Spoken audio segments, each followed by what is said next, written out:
Hai teman-teman, saya Dr. Edward Hartono MRS dari FKSU. Saat ini, mari kita bahas mengenai pelvis dan bagian-bagiannya, terutama os sacrum. Ya, inilah pelvis dari tubuh manusia.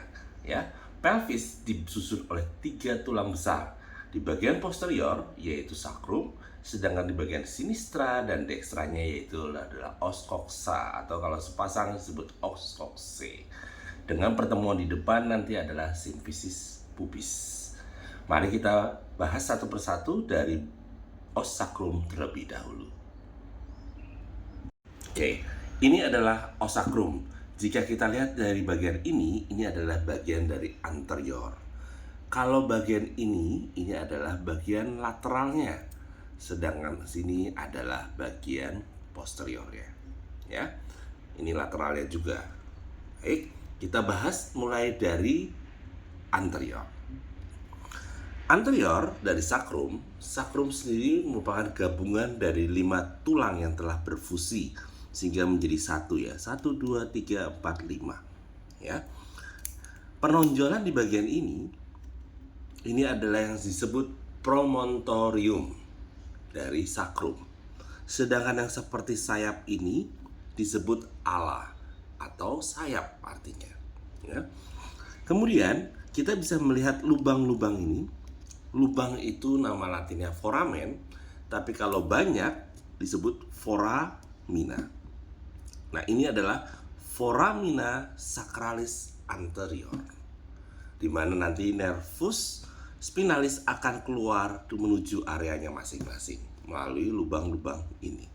Jadi kalau kalian nanti belajar, lubang hanya satu ini disebut foramen, yaitu foramen sacralis anterior.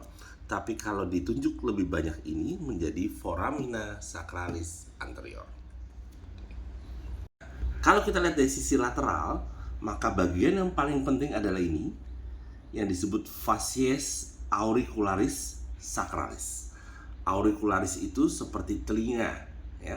Karena bagian dari sacralis, maka ini disebut facies auricularis sacralis, yang nanti akan bertemu dengan facies auricularis dari os coxa, sehingga nanti akan membentuk articulatio sacroiliaca.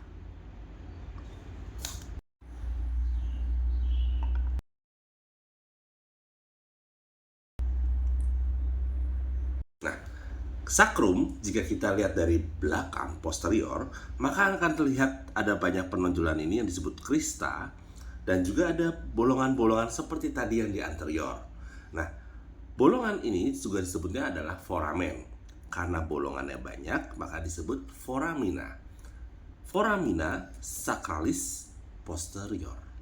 Ya, ini pun juga demikian sama, foramina sacralis posterior.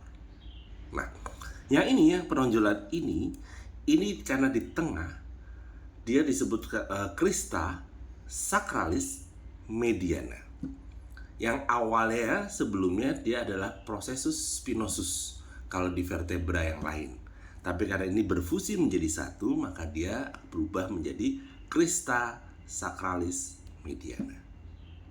Nah, demikian juga di sini ada penonjolan di sebelah lateral, maka ini juga disebut adalah crista sacralis lateralis.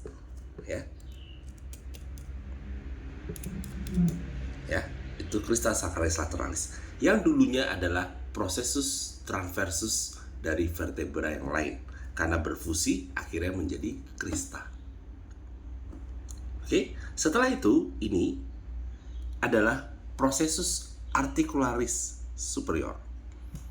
Nanti akan bertemu dengan processus articularis inferior dari vertebra lumbal 5. Nah, ini ada bolongan besar.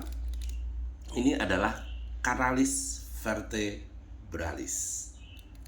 Sedangkan bolongan kecil di bawah ini disebut hiatus sacralis. Di kiri kanannya ada penonjolan seperti tanduk, maka disebut cornu sacralis, yang nanti akan berhubungan dengan coccygeus. Oke. Sekian pembahasan mengenai os sakrum.